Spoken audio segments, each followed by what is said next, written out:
Hello, beautiful community. I'm so excited you're on this ride with me. Today is day 49 of sobriety for me. It's amazing. The sun's out. The summer is here.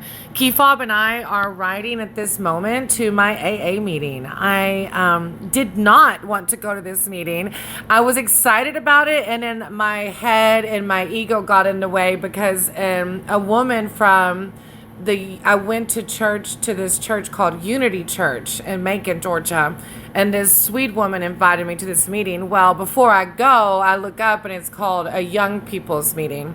Anybody that knows me knows that I just turned 41 while I was at rehab. So yeah, my ego and my fears got in my head, which is a common thing with me, and told me, hey, this is not for you.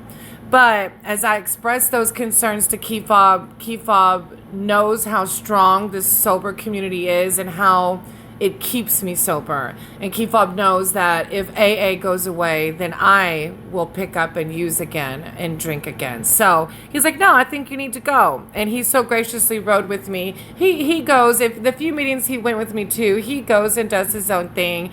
Kefab is not an alcoholic or an addict. He is what the community calls a normie, for whatever that means, what's normal. But alcohol does not affect him in a negative way. He is able to drink one drink and then continue on with his afternoon, night, go to bed. What? But he goes and does his own thing while attending these meetings. So it was a great meeting. We had a new sister pick up a white chip, which is a surrender chip. And I don't know how to explain the power of meetings in the sober community, but it works.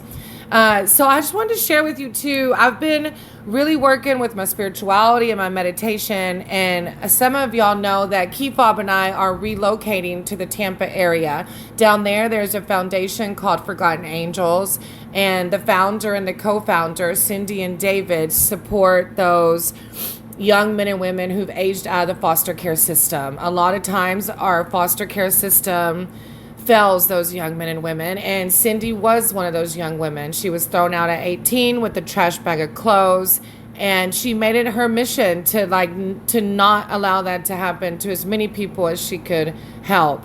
So as we're making this move to go closer to that foundation and support them, I've been, struggling with the idea of a job change out of the public schools, maybe into more private tutoring or universities. But I've also been struggling at looking at the types of land that we want. So Kefab and I have been discussing homestead lifestyle, more live off the land, not the typical mundane feed the machine robot lifestyle anymore. But there was this beautiful piece of property by the river, and I was scared, though. It's a great price range, but I was scared of the flooding that could happen there.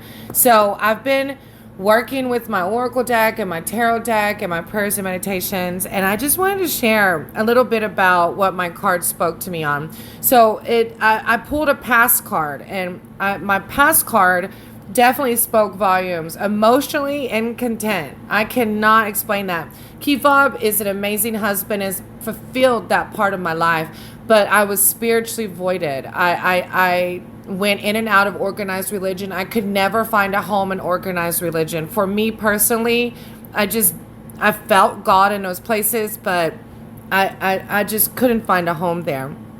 Luckily, through Christian mysticism, I have found Jesus's word and accepting of all religions. I've even started looking into Hinduism a little bit and saying prayers that way, and just remembering that we're all one and we're all connected. So luckily, my emotionally incontent has shifted now, thank God. My present card, the present moment, says the energy is there, but you are zooming everywhere.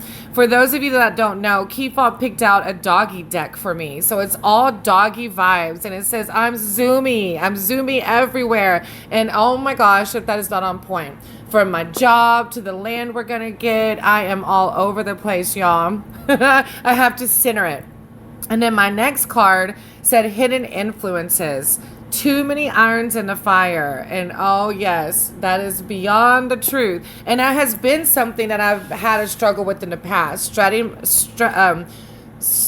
spreading myself too thin, blah, blah, blah. Spreading myself too thin. I've got to be mindful of what I do and how often I do it and have a balance in my life. But the next big thing that got me were obstacles. Fear of loss erases pleasure of owning something. Man, when I got that card, I was like, exactly. That river and that property got flooded with the last hurricane. But if I let that make fear come to me, I would never move to Florida, period. So, yeah.